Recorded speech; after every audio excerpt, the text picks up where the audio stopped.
This Week in Microbiology is brought to you by the American Society for Microbiology at asm.org/TWiM.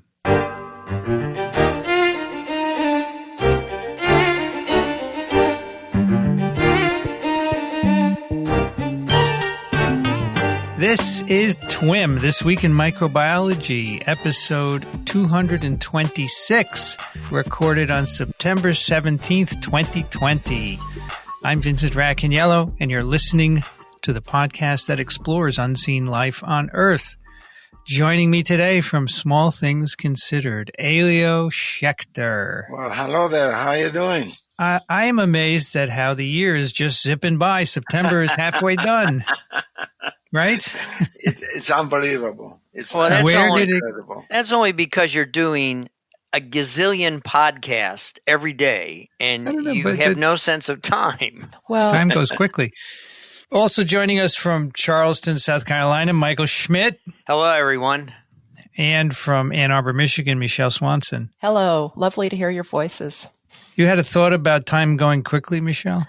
Well, I think that most people are thrown off their routines, and it's just hard to keep track of what day of the week it is, let alone what month it is. I'm just amazed that it's September, and it seems to me that we're just thinking about this in January, February. I know. I agree. The year is almost over. Here in the East, it's getting. I had to wear a jacket yesterday. It's getting chilly. And it's getting dark early, right? Yeah, I know. It's getting dark early here. I got home last night. It was dark. I don't really like that. But that's life. But the good news is I go in 3 days a week now, and everything seems to be – New York City, at least, has kept numbers down, which is good. And so what are your thoughts about the Big Ten starting up football in October? Are they going to have audiences? No comment. No comment. They've said no fans. Yeah. Well, look, if they first of all, the problem is if you're an athlete and you get infected, that could be it for your career, because it will compromise your lung capacity, and 1% is enough to make you not a contender, right? That's true. So even though they test them every day, someone's going to get infected, and I don't think that's a good idea. I think that everyone is being selfish, so they shouldn't do it. Short-sighted. Short-sighted. Yeah. Yep. Professional sports too want to do their thing and make their money, and it's all about that. So I don't think it's a good idea. It doesn't send a good message to the rest of the people out here who say, they're playing football. I'll go to a party. I'll be fine. No problem, right? Yeah, and then the fact that they can test every athlete upsets the people who are teaching and in the classrooms. Why can't we be tested every day? That's so true. Setting up really an ugly dynamic on campus. I mean, the schools are the most important, and they can't test. And elementary, of course, the numbers are very different, right? I mean, there are a whole lot fewer people in the football program than there are at the university going to school.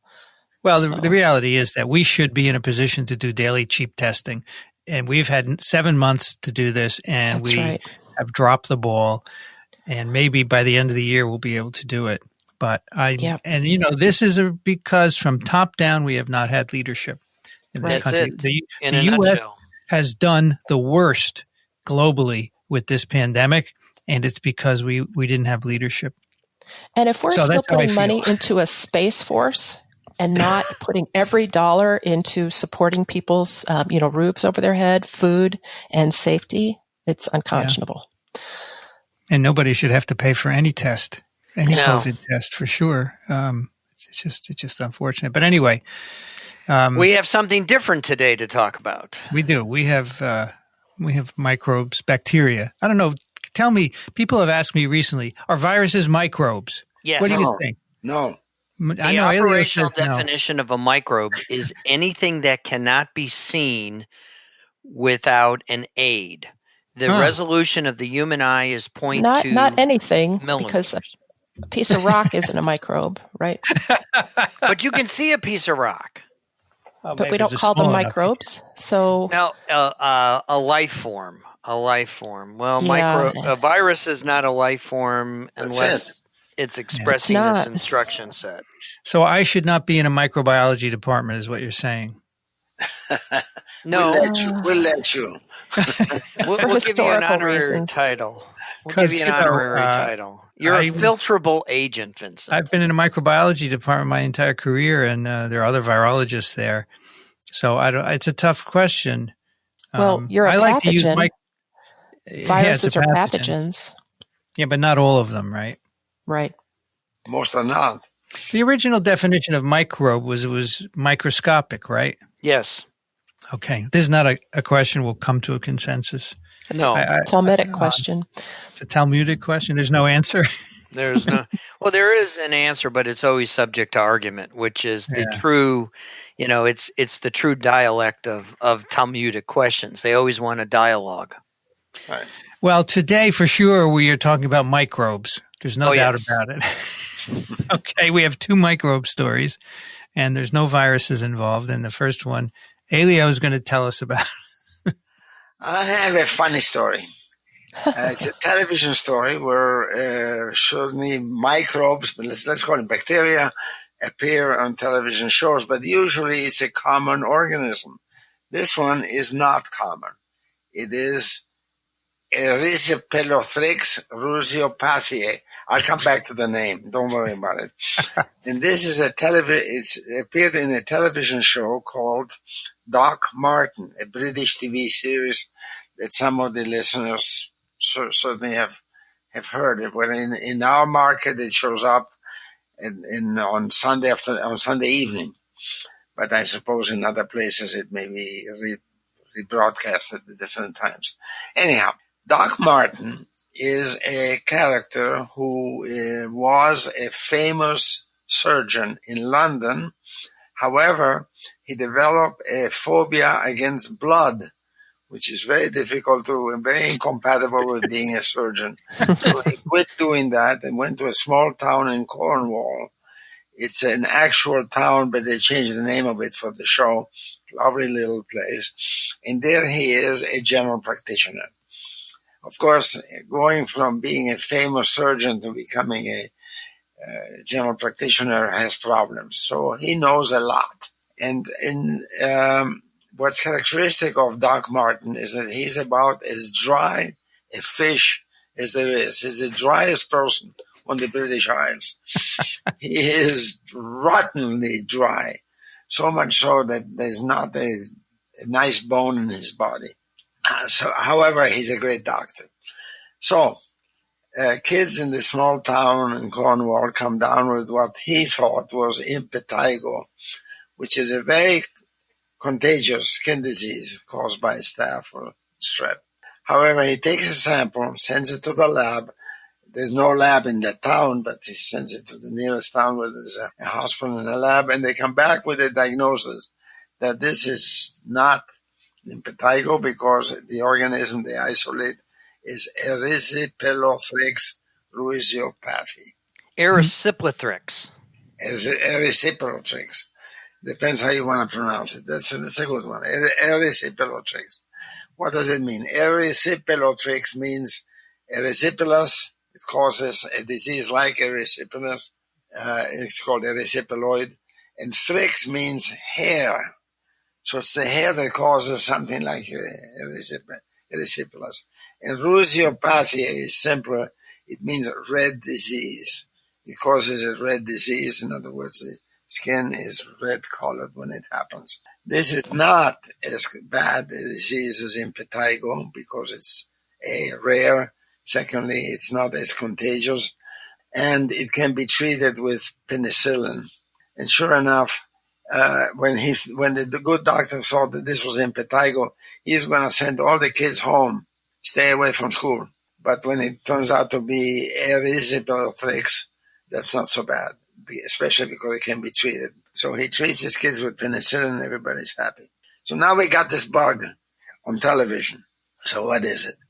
It's a firmicute. Firmicutes are gram-positive bacteria, which are typified by the genus Bacillus, like Bacillus soteris, and Clostridium, like botulinum or perfringens, or anything like that. However, it is not a spore-forming. Erysipelothrix is not a spore-forming organism. It is, however, an animal pathogen, especially of pigs. However, other mammals and birds and fish and reptiles can also get it. And in humans, it causes a fairly mild skin disease called erysipeloid. So it has to be, the diagnosis is a little bit difficult because you have to distinguish it from diseases caused by beta hemolytic strep and staph, which cause some similar symptoms. So it can also, on occasion, cause a generalized endocarditis. Now, Erysipelothrix was first isolated by none other than Robert Koch in 1876. So the thread of red disease, in this case, in the case of the episode in the small little town, the carrier was probably a dog. So here we have an organism that most people never heard of. I had heard of it, but I must say it's been about 20, 30 years since I made anything out of it.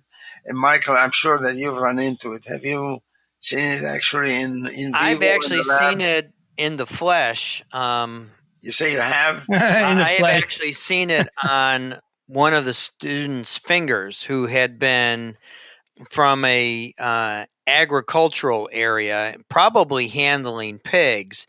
And he came up to me after class and he asked me, "What do you think this is?"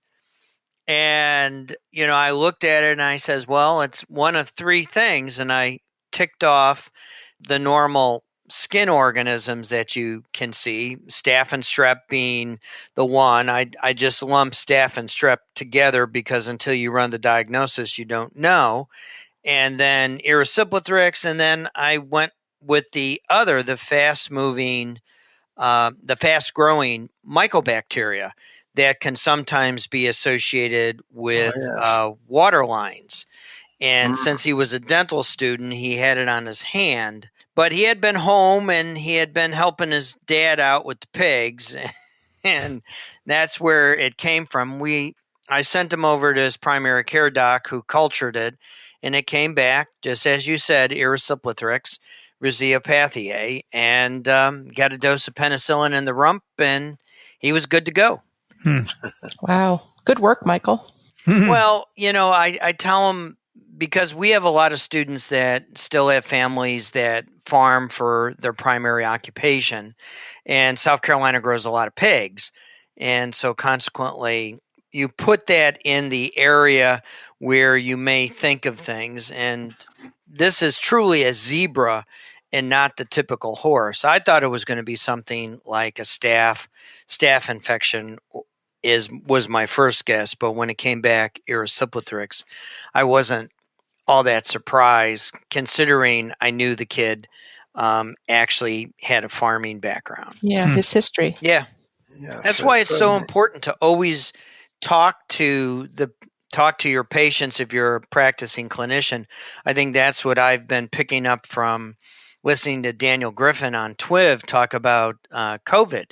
Is he always tells a story about how he interacts with his patients and gets to know them. And that's really just good basic patient care.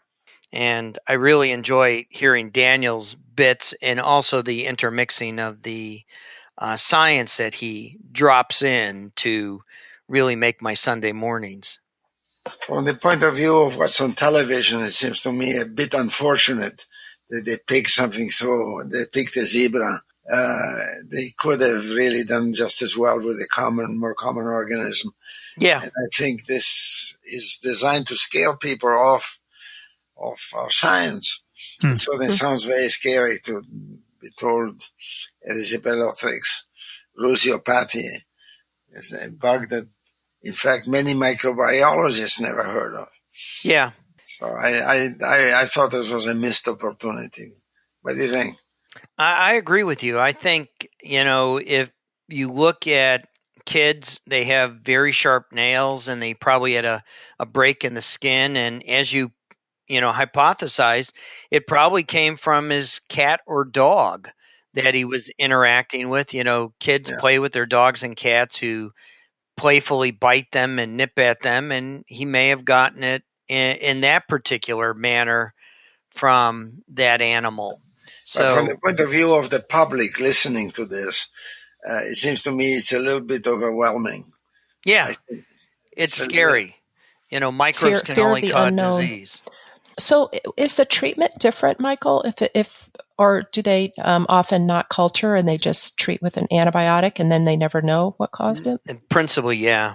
Mm-hmm. Yeah, because I sent them over to I sent them armed with information. So the clinician ordered a lab right. test because I think his primary care doc was curious.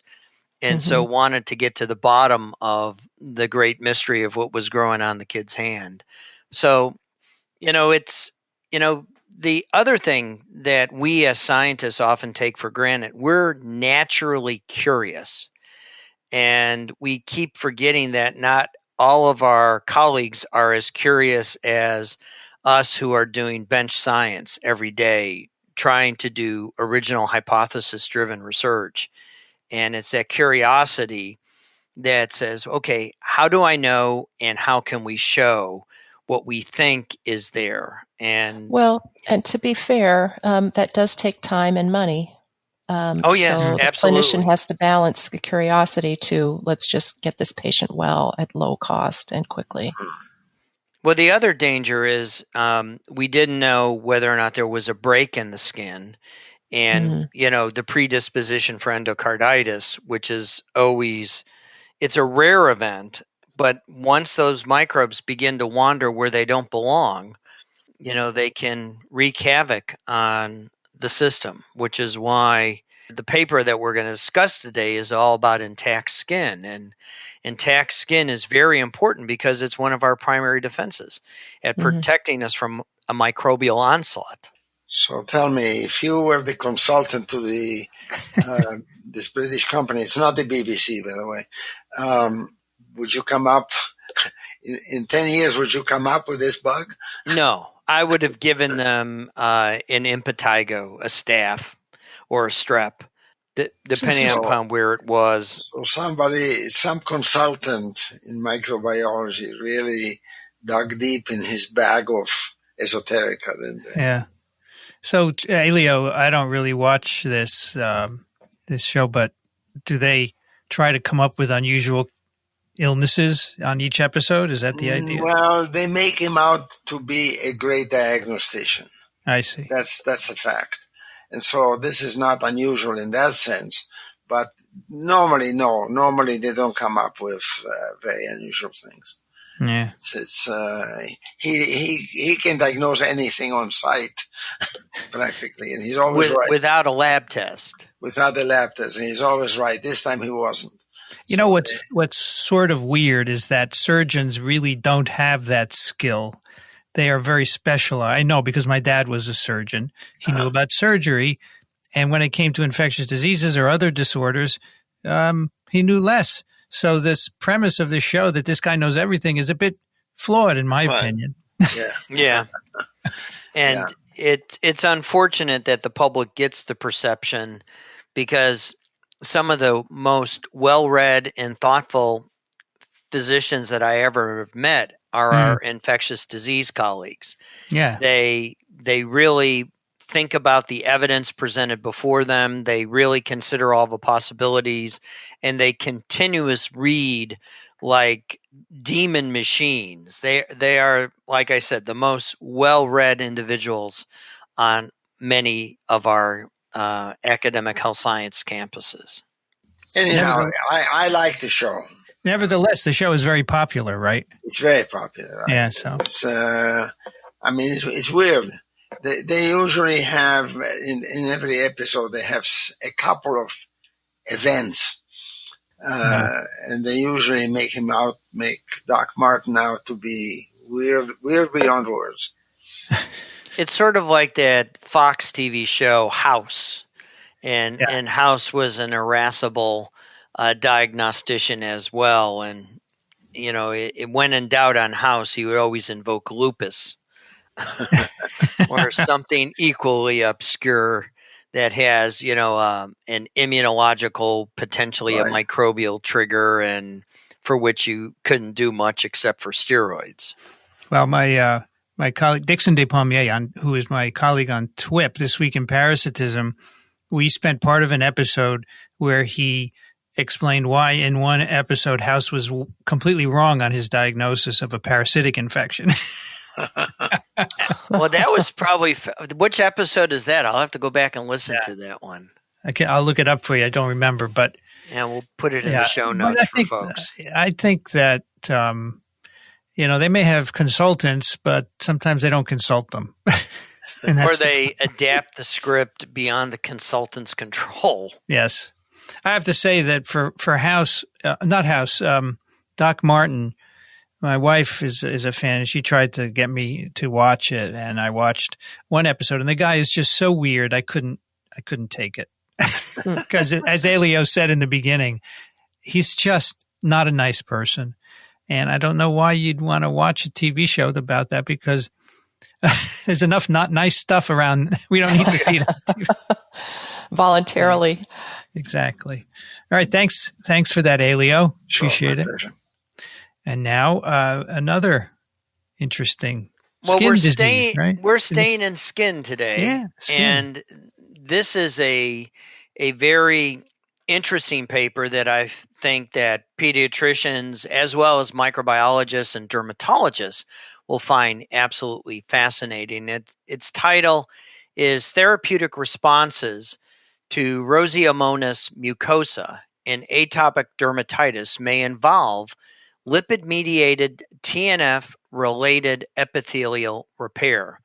It appeared in Science Translational Medicine last week on the 9th of September, and it has 25 authors. The first author is Ian Miles. The second author is Carlo Castillo, and then there are 23 others, and they're all principally from the National Institutes of Health Institute on Allergy and Infectious Diseases.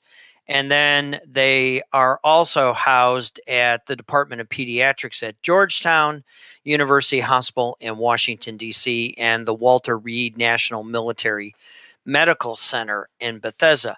This paper was forwarded to me by a good friend and colleague of mine, Robert Ball, and he was intrigued. And the way he introduced it, he says, and the subject line of the email, does Tony Fauci ever sleep? And it had this quote that really sets the tone of this paper. And this is quoting Dr. Anthony Fauci, the director of NIH's National Institute of Allergy and Infectious Disease. A child suffering from eczema, which can be itchy, painful, and distracting for the child, also is very difficult for the entire family. And so the NIAID led this study, and Tony then goes on to say, these early stage findings suggest that Roseomonas mucosa therapy may relieve some children of both the burden of eczema symptoms and the need for daily treatment. And so this is a very interesting paper that was in Science Translational Medicine, has something for everyone, and they sort of tip the balance of the way science papers are normally presented. They start with the clinical trial first, the translation of, if you will, the basic science, and then they conclude their paper with the basic science, effectively addressing the whole issue of mechanism.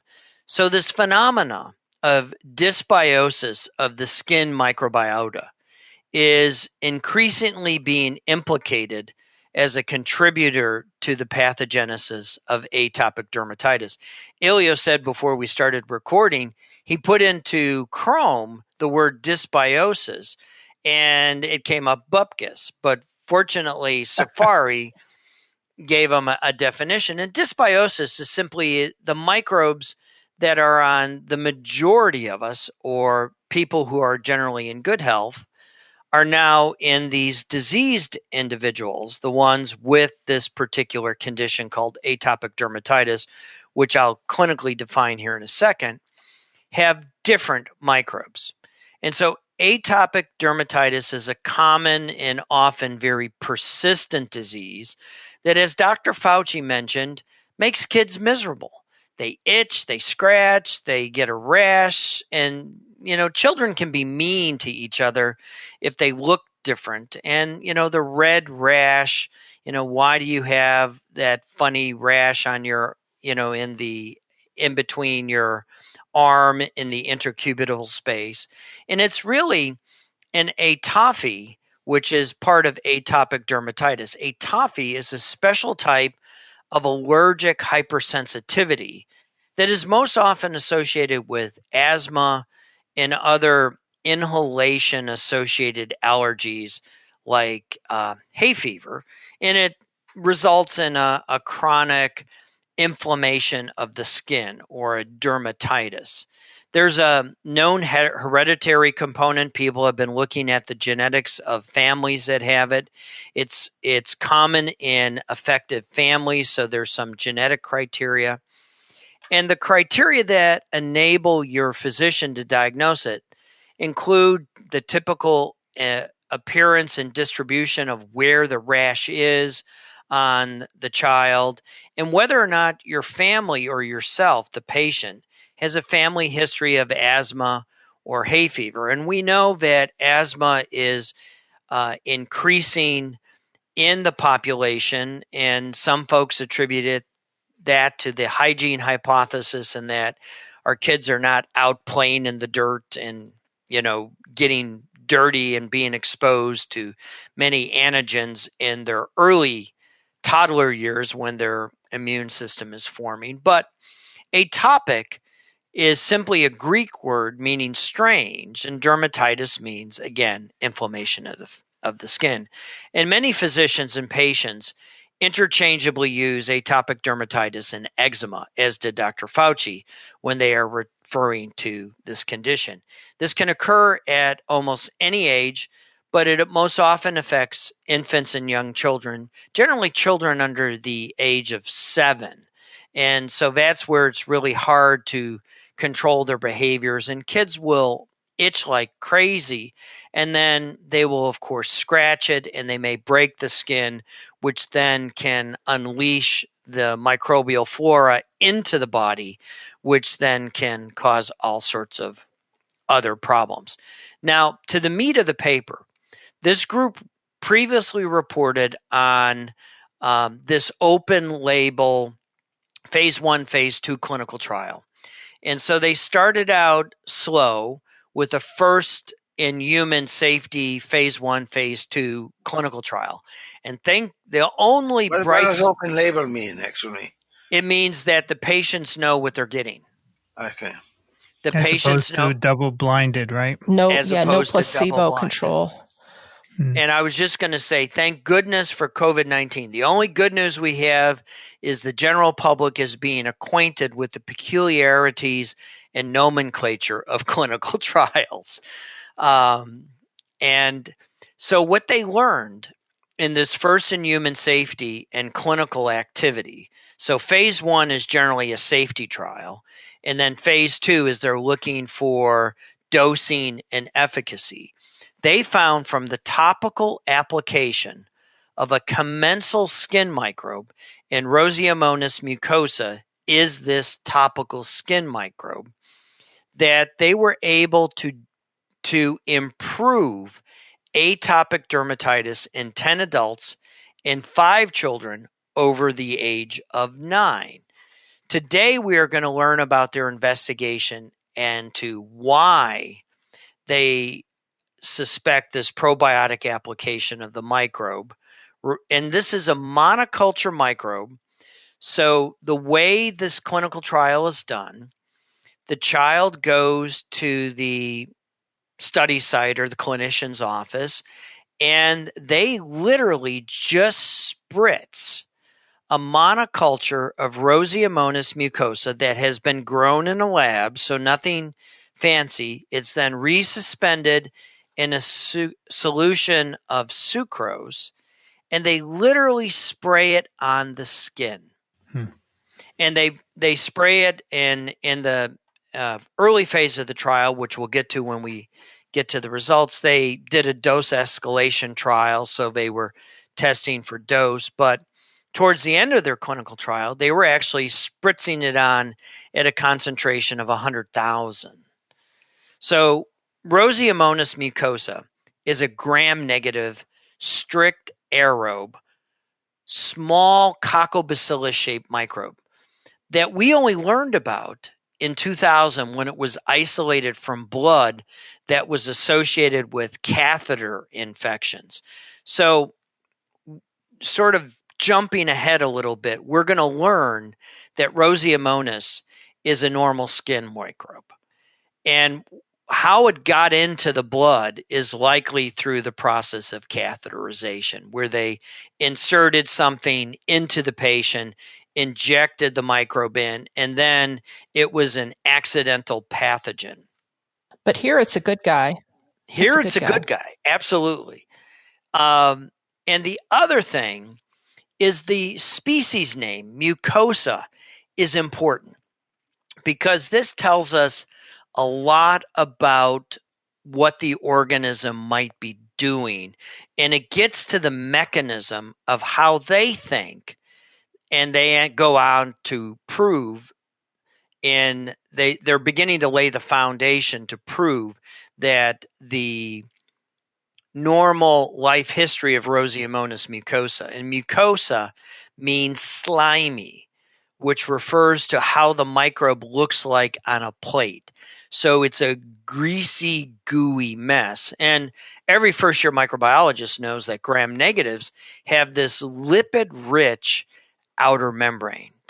And that's what's remarkable about Roseomonas, is its lipid-rich outer membrane.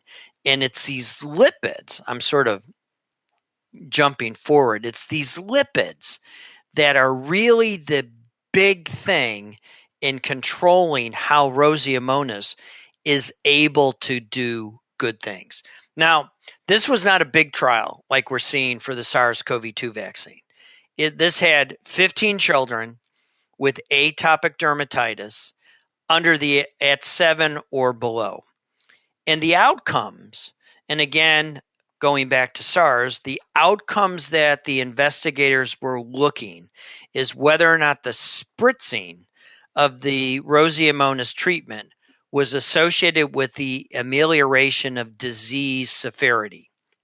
And they have a specific scoring matrix that I'll expand here in a second. They also asked the question mechanistically whether or not they saw improvement in epithelial barrier function. Because as you can well imagine, anytime you develop a rash, the integrity of your skin is effectively being compromised. So now you can see why one of the outcomes needs to be improvement of epithelial barrier function, which is indeed the function of the skin. But then another outcome that they were looking at is they were looking for Staph aureus. Staph aureus is an evil, always a pathogen of humans microbe. And they saw a reduced Staphylococcal aureus burden on the skin. And finally, they had 2 other clinical outcomes that they were looking for: a reduction in topical steroid requirements. Now, what we know about steroids is they are generally immunosuppressive, so you're effectively turning off the patient response with topical steroids. And so they saw a reduction in that as one of their positive outcomes. And then the final thing is they looked for quality of life improvements in both the patient, the 7-year-old child, as well as their family life. Were the parents stressing over what was going on with the kids? And this was all because they spritzed a monoculture of microbes onto an infective area, asking a simple question: would this improve the skin of the patient? And then, Michael, as far as you know, the kids had no problem with this. There's no after effects, no side effects, nothing, right? No, nothing. And it was well tolerated. And in fact, in the press release that had Dr. Fauci's quote, it specifically talked about the fact that the kids, even after the washout phase in the clinical trial, the microbe continued to persist on the child for a period of time, and there were no ill effects. So it was well tolerated. So without getting into too many details, except in the department that I live in, where we have many groups enamored with all things sphingolipids, the sphingolipid pathway is really important here. And this includes sphingomyelins, ceramides, phospholipids, and arachidonic acid. And they have all been directly linked to a causal effect in atopic dermatitis. And simply by its importance, so these sphingolipids have an ability in controlling the concentration of Staph aureus on the skin. And we think Staph aureus could be implicated in epithelial barrier function of the skin. And we know because the Staphylococcus, especially Staph aureus, is a great microbe that is able to do substantial immune modulation. We know that if this one normal flora organism, Roseomonas mucosa, is able to downregulate the concentration of Staph aureus on these child's skin, then we should theoretically see improvements. If you're interested in sphingolipid metabolism from its synthesis to breakdown, I put into the show notes a review from probably the two premier laboratories on sphingolipids. That's Yusuf Hanoun, who's at Stony Brook University out on Long Island, and Lena Obeid. They have the two labs that are experts on this, and the review was primarily authored by Chris Galt, who was an MD PhD student that I knew when this whole group was at MUSC. They have since decamped and moved to Stony Brook University. So the hypothesis that this group is going to investigate is fundamentally, are defects in gram-negative bacterial lipid production responsible or could contribute to the effects of atopic dermatitis? So let's just do a thought experiment here in 30 seconds. So I challenge you, how would you design the experiment? Well, they did exactly what you were thinking. They modified a procedure for growing sphingolipid-producing microbes. They then collected culturable gram-negatives from healthy volunteers, and the most commonly isolated microbe was the gram-negative Coccobacillus Roseomonas mucosa. They isolated... Yes, Michael, Michele, go ahead. If I could interject, you're making it sound very simple, and I just want to share a story that our first author, Ian Miles, shared about the humbling experience one can have in laboratories, and that is he studied the literature and he knew that lipids were going to be important, likely important for these microbes he was trying to culture from the skin. And after doing some reading, he realized that our commercially available canola oil was the most similar molecularly to the oils on our skin. So he spiked the microbial broth with the grocery store oil and put it in the autoclave to sterilize it. And what happened is the room filled with smoke, and it was a complete mess. He got a sternly worded email from the fire marshal, and it didn't help his experiments. So, but of course he was persistent, and we're going to hear the beautiful outcome. But this is why we call it research and not search. It does take some trial and error. That is correct, Michele. I didn't know that story, but this is an elegant piece of work, and the 25 authors should be commended. We have, like I said in the beginning, we have something for the derm folks, we have something for the pediatricians, we have something for the immunologists, and Vincent can do this paper again on This Week in Immunology, diving much deeper than we're going to go into the immunology.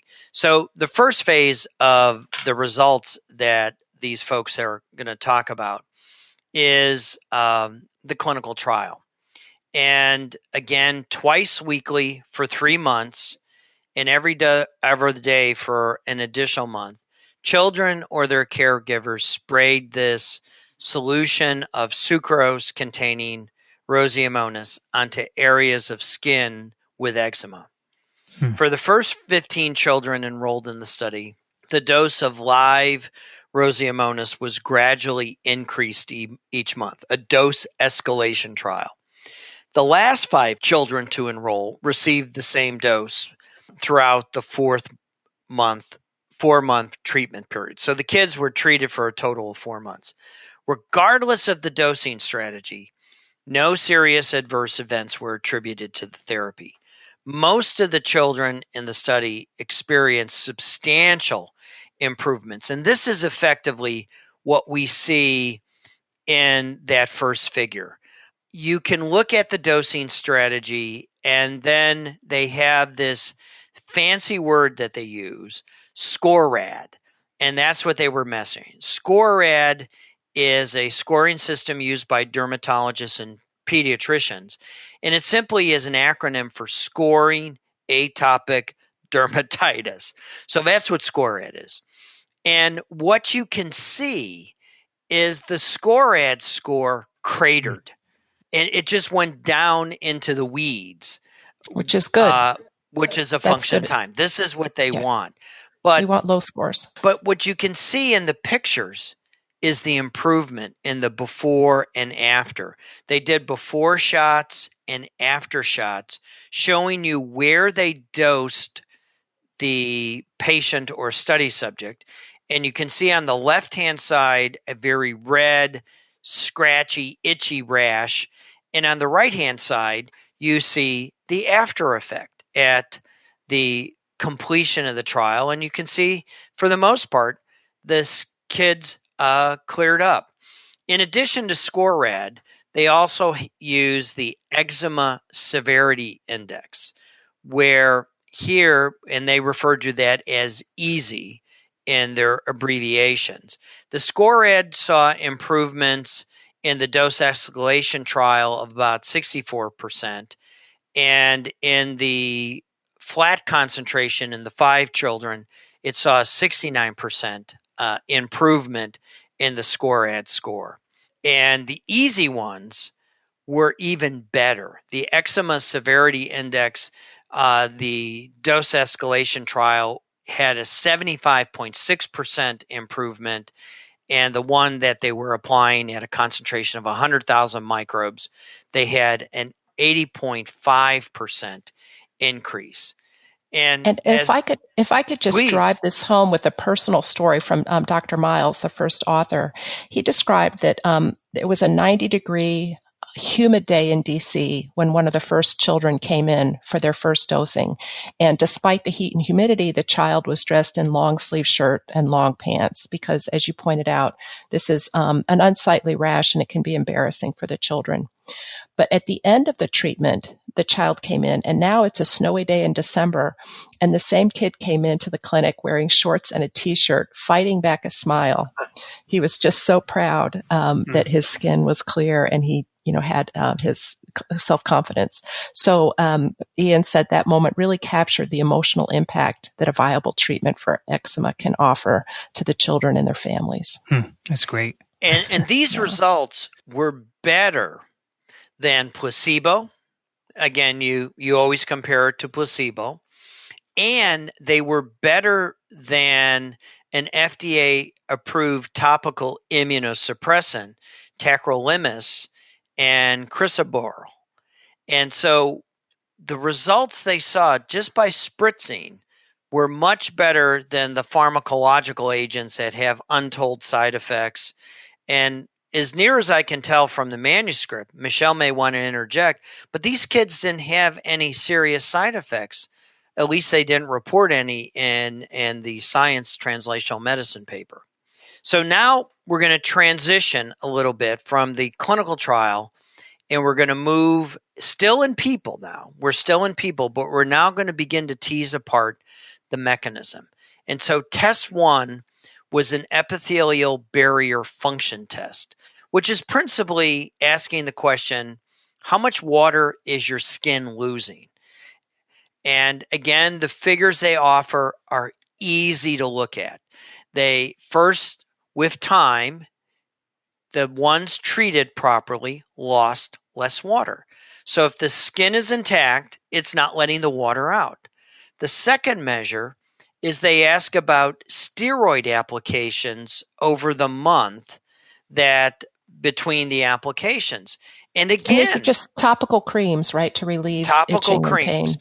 Topical creams that many of us can buy over the counter at Costco, the anti-itch creams. And this is a method to make the kids more comfortable. And again, as another one of their outcome, they asked how often they were itching, and they were recording that data. And then they finally recorded the quality of life indices from the participants, and more importantly, the score from the parents.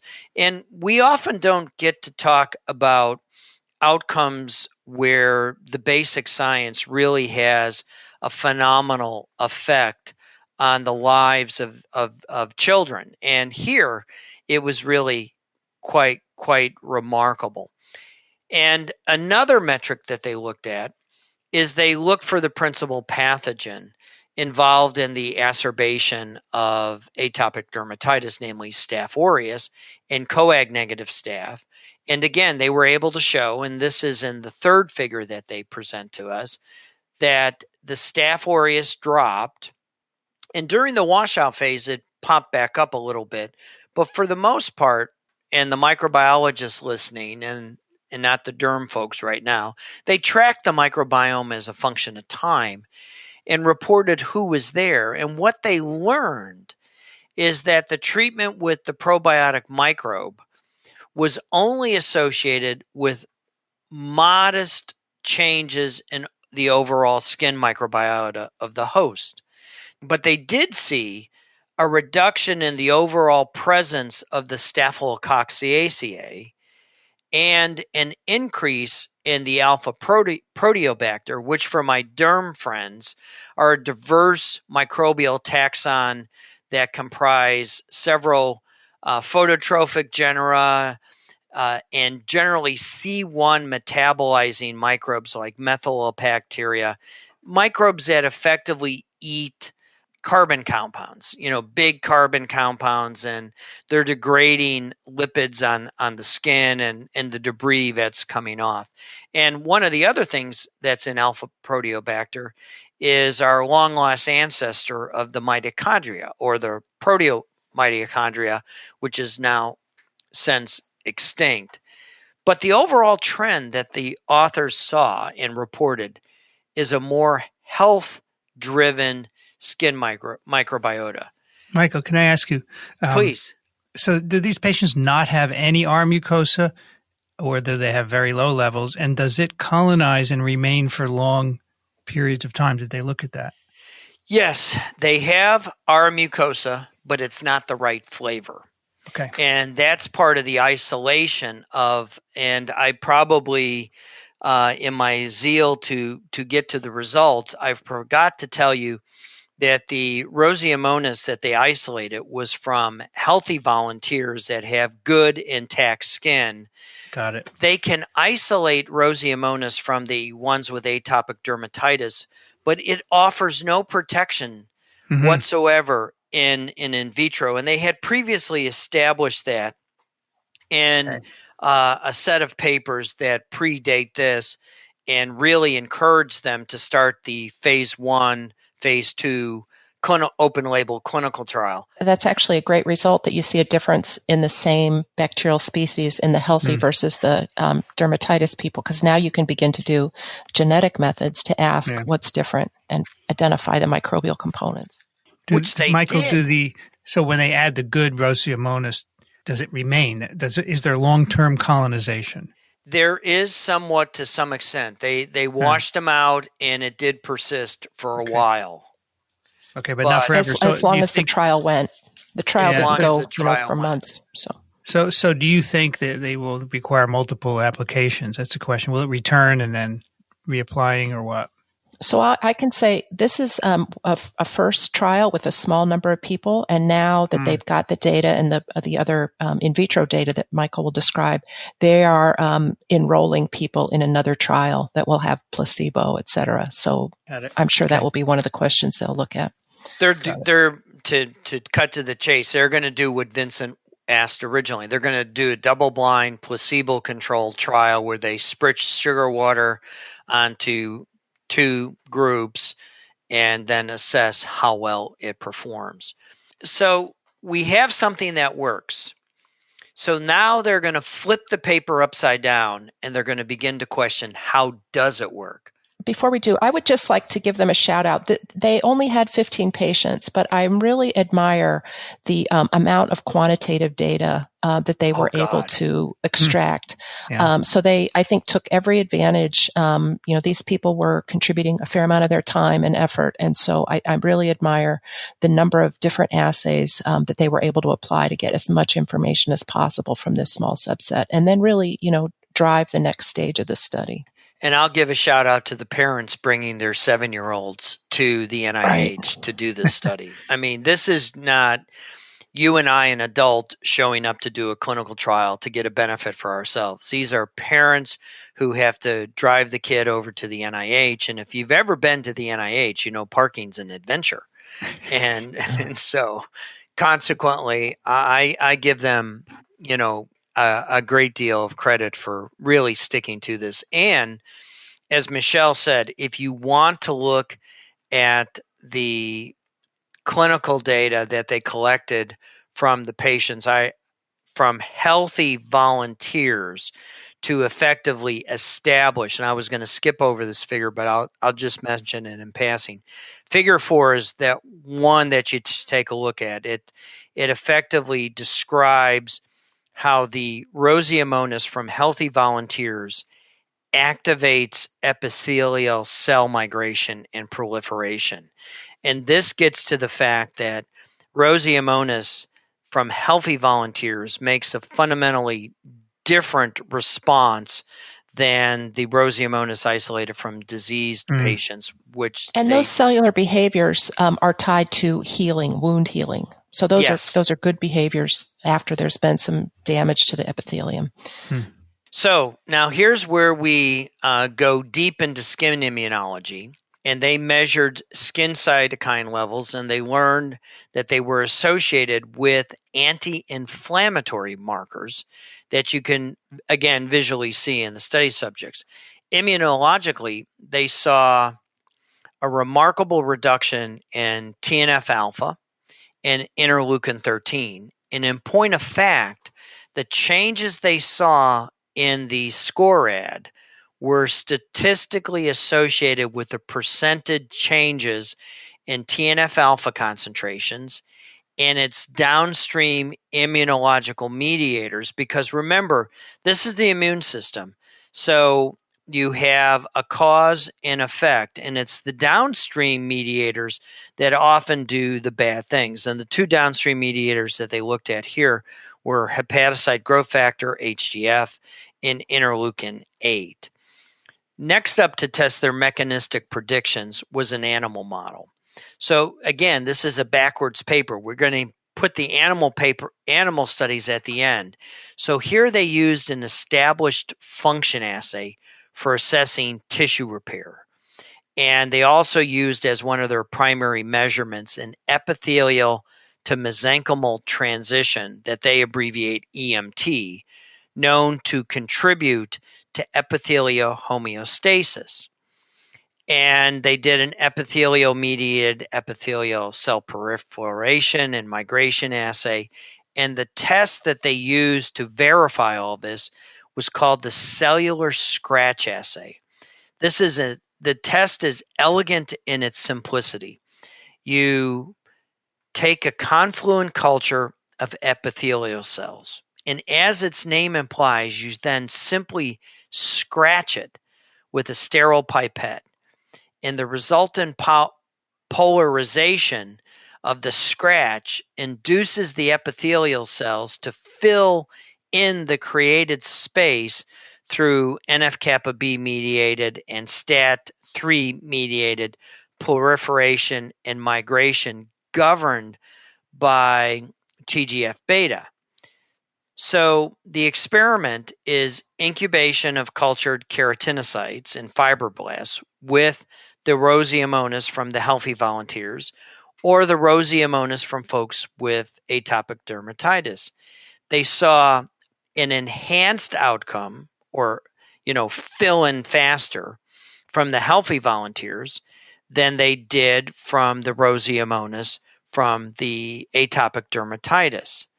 And if you just look at their figure, it is remarkable how it's just so easy to interpret. And I hadn't delved that deeply into skin repair, and it was clear to me what was going on. So now we're going to go a little bit deeper into understanding the mechanism and thinking about what is Roseomonas doing. And so the section of the paper that we're in now is the glycerol phospholipid production by the microbe influences TNF receptor 2 signaling. And so the Roseomonas is somehow inducing the TNF IL-8 signaling axis. So again, they did a series of experiments that most folks regularly listening to TWiM are familiar with. They performed comparative transcriptomics. They did differential metabolomics. So we're looking for RNA, we're looking for the proteins. And then they did quantitative enzymatic comparisons of 3 isolates of Roseomonas from healthy and 3 isolates from patients with atopic dermatitis.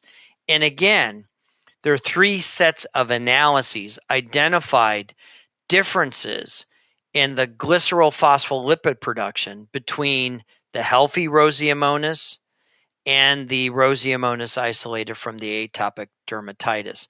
Their observations were consistent with reports from the literature demonstrating glycerol phospholipids influence this epithelial to mesenchymal, or EMT, transition and TNF signaling. So now they then took crude lipid extracts from Roseomonas and they deposited it in the scratch assay again, and they asked, did it improve it? And the crude lipid extracts did. But what was really gratifying to see is then when they pre-treated Roseomonas from the healthy volunteers with a 1% lipase solution isolated from a species of Canada, this negated the beneficial outcome. So again, we're doing an in vitro experiment. We're taking Roseomonas. It makes complex lipids. These were from the healthy volunteers. The lipase will eat the lipid, and so it will reduce the concentration. And the Canada lipase negated the beneficial outcomes in their mouse model without impacting the growth kinetics of the microbe. And that makes perfect sense because the lipid is already out. It wouldn't impact on the microbe growing. It just impacts on what the microbe is contributing to the community. So again, and the host response, right? and the host response, absolutely, Michele. And again, this offers us a glimpse into their mechanistic thinking or understanding. If I could jump ahead, the experiment that really grabbed me is then when they prepared lipid from the Roseomonas from the healthy. They saw that the scratch area healed, but the same microbes taken from the patients that had the eczema did not have the same effect in the scratch assay. Is that because they have no lipids or different lipids? They don't know yet. Yeah, but they'll be able to get at it. So the fact that they used the lipase and showed that it really was the lipid, and then showed a differential impact of lipid alone from the crude lipid, but still from healthy versus, so really great. So that brings us up. And in fact, they hypothesized the effect of the lipase on the lipid fraction suggests that intact lipid residues may be required for the therapeutic effect. And they used a bunch of acetylcholine and other cholegenetic stimulations that they looked for pre-treatment, and they used anti-mucineric drugs like atropine and other things to effectively try to tease this apart. And again, but the bottom line in it is you need intact lipids. And the do you think, Michael, that eventually, I know it's early days, but maybe they'll make a lipid spray instead of bacteria too? Absolutely. I think that's where they're hoping to go. But the only problem with that, the beauty, if instead you colonize the skin with a microbe that is always making the lipid, then once you're colonized, then you're good. Yeah, I know. It's just that they mentioned that might be tough to get by the FDA, you know. But I mean, what is it that they say that's really addresses? As they say, achieving clinical benefits from live biotherapeutic products may require changes to conventional drug development processes, right? Well, absolutely. Maybe the science is getting us to a point where we need to start rethinking that. Yeah, I agree. They introduced this term, the commensal Koch postulate, and that a pure culture strain, and the one we used here was Roseomonas mucosa from healthy volunteers, has been grown in pure culture, which they did, ameliorated disease, which they were able to show, and can be re-isolated from treated patients.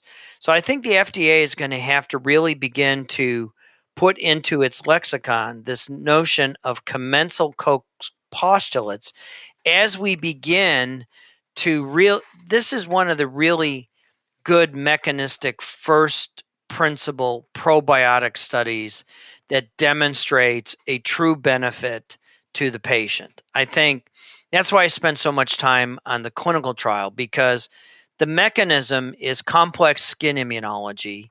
And for the sake of time, I'm not going to go into all the signaling that's going on. They did an elegant job doing that. But what we're seeing is that one microorganism is crucial to understanding how this dynamic of full thickness skin equivalents are so important. And it's the lipid from this microbe. And, you know, the TLR5, which is the toll-like receptor 5, which is a receptor that we have. And what it receives is flagellin. That's what its job is principally designed to do, is to detect flagellin. And flagellin is the protein that comprises flagella. And it may be something as simple as the flagellin that's being expressed by the atopic dermatitis or atopic dermatitis carrying microbe versus the other. But it's a complex immunological story that I think we're seeing some really exciting results for. They have laid the basic science before the immunologists, and now we can begin to tease it apart. What's amazing to me is that not only is this an interesting clinical study, but it has mechanism. It has both. Yes. Yeah, really impressive. It's really explains unusual. More than 20 authors, right? This was a big effort. Yeah. This was 25 authors, three, and it involved many institutes at the National Institute of Allergy and Infectious Disease, begging the question, does Tony ever sleep? I mean, this is our tax dollars at work and working well. Yep. Absolutely. Because the basic science is needed. They're not going willy-nilly just spritzing people. They're trying to make an informed, well-thought, hypothesis-driven, with evidence, a determination to see how this is working. And I'll also say this is a real tribute to people that are trained as both physicians and scientists and public health experts. And that's the case for the first author, Dr. Ian Miles. So he's a physician scientist who is now an assistant clinical investigator at the NIH.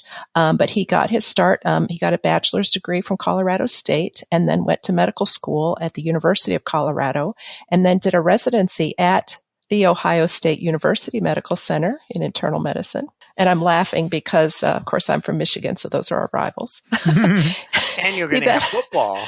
He then did a fellowship at the NIH studying allergy and immunology. And during that period, he also got a master's in public health from George Washington University. And in addition to his doing research and really leading these clinical trials, he is also an officer in the United States Public Health Service Commissioned Corps. So that allows him to really do kind of boots on the ground work. Part of his training, he deployed to Liberia during the Ebola crisis and wrote his thesis on news coverage of the Ebola outbreak. So he wants to continue to develop hypothesis-driven translational clinical research and eventually, run his own program doing novel therapeutics for these mucosal diseases.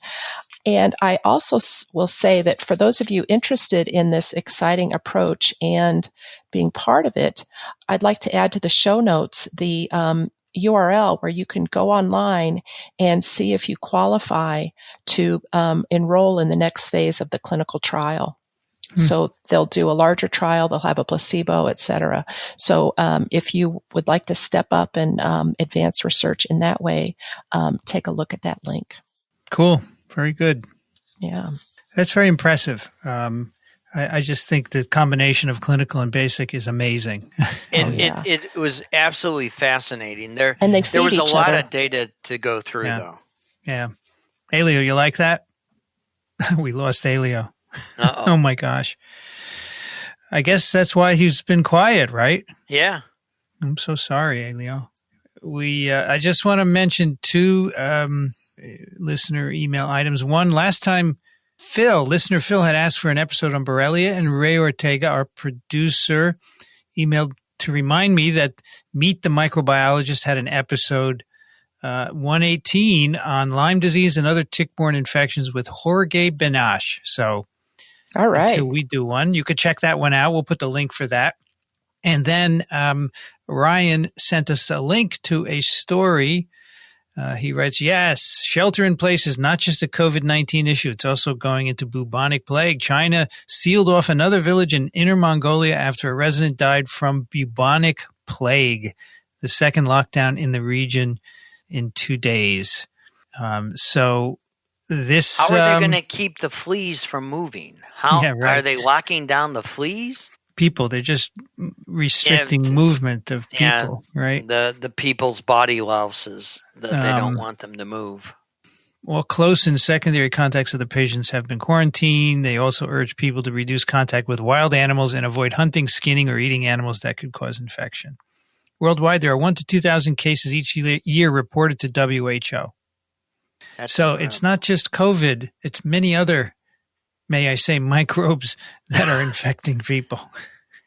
You go. We first learned the value proposition that quarantining and isolation offered during the last Great Plague of pneumonic plague that, decimated the globe back in what was termed the Dark Ages. And we also learned the value of quarantining with cholera. Yep. It does work. And so do face masks, by the way. And so do face masks. Absolutely. All right. That is TWiM 226. You can find the show notes at microbe.tv/TWiM. If you want to send a question or a comment, TWiM@microbe.tv. If you like what we do, consider supporting us. Go over to microbe.tv/contribute. A number of ways where you could help us financially. Well, Elio Schaechter, who's not here to say thank you, he's at the blog Small Things Considered. Well, thank you, Elio, for being here, at least in the beginning. Michele Swanson is at the University of Michigan. Thank you, Michele. Yeah, thank you, and stay safe, everybody. How is life in Ann Arbor? Is it not normal yet? We're tentatively stepping out. Students are back. So far, the numbers look good, but there's just a lot of tension and concern on campus. But you don't have classes in person, right? Yes, some students are taking in-person classes. The majority are not. I see. Are you teaching this fall? I'm not until June. Michael Schmidt is at the Medical University of South Carolina. Thank you, Michael. Thanks, Vincent. Thank you, Michele and Elio in absentia. I'm Vincent Racaniello. You can find me at virology.blog. I'd like to thank the American Society for Microbiology for their support of TWiM and Ronald Jenkins for the music. This episode of TWiM was edited by Ray Ortega. Thanks for listening, everyone. We'll see you next time on This Week in Microbiology.